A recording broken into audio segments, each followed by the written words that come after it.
অসহ্য গরমের এই দুপুরে খাবারের শেষ পাতে যদি এই রকম আমের চাটনি থাকে তাহলে খাওয়াটা যেন তৃপ্তিদায়ক হয়। নমস্কার বন্ধুরা, রেসিপি কথা পরিবারে সকলকে জানাই সাদর আমন্ত্রণ। আজ আমি তৈরি করেছি কাঁচা আম দিয়ে টক ঝাল মিষ্টি আমের চাটনি। আমের চাটনি করার জন্য কাঁচা আম আমি খোসা সমেতই লম্বা লম্বা টুকরো করে কেটে খুব ভালোভাবে জলে ধুয়ে নিয়েছি। এবারে আমগুলো সেদ্ধ করে নেব। আমটা সেদ্ধ করার জন্য দিলাম সামান্য একটু নুন আর দিলাম সামান্য একটু হলুদ গুঁড়ো। নুন আর হলুদ গুঁড়ো দিয়ে আমটা সেদ্ধ করে নেব। আমটা সেদ্ধ করার সময় অবশ্যই খেয়াল রাখবেন একেবারে যেন গলে না যায়। আমটা ঠিক এই রকমই সেদ্ধ করবেন। একটা চামচের সাহায্যে আমি দেখিয়ে দিলাম। দেখুন আমটা সেদ্ধ হয়ে গেছে। আমগুলো এবার জল ঝরিয়ে তুলে নেব। কড়াইতে 2 চামচ পরিমাণে তেল গরম করে নিয়েছি। ফোড়নে দিলাম একটা শুকনো লঙ্কা, সামান্য 5 ফোড়ন, একটু কালো সর্ষে। ফোড়নটা হালকা নাড়াচাড়া করে আম সেদ্ধর জলটা আমি কড়াইতে ঢেলে দিলাম।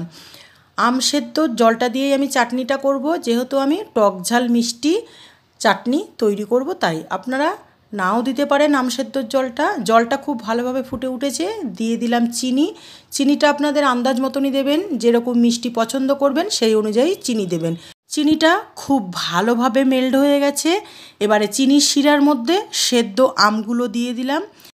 চিনির শিরার সাথে আমগুলো কিছুক্ষণ খুব ভালোভাবে ফুটিয়ে নেব। এবারে দেব আন্দাজ মতো নুন। নুনটা কিন্তু আন্দাজ মতো দিতে হবে। আম সেদ্ধর সময় তখন নুন দিয়েছিলাম, তাই নুনটা আন্দাজ মতো দিতে হবে। এবারে চাটনির জন্য একটা ভাজা মশলা তৈরি করে নেব।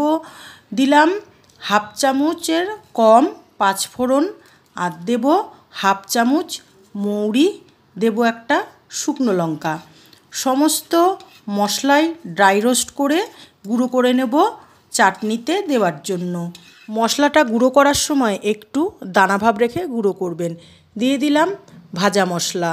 মশলাটা আমের সাথে খুব ভালোভাবে মিশিয়ে নেব। কাঁচা আমের চাটনি আমার রেডি।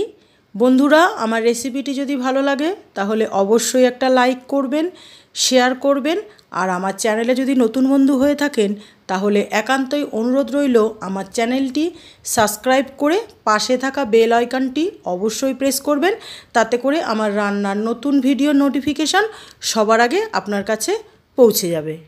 বন্ধুরা, এইভাবে আমের চাটনি তৈরি করে ফ্রিজে স্টোর করে রেখে 1 সপ্তাহ আপনি খেতে পারেন। সকলে ভালো খান, সুস্থ থাকুন। ধন্যবাদ।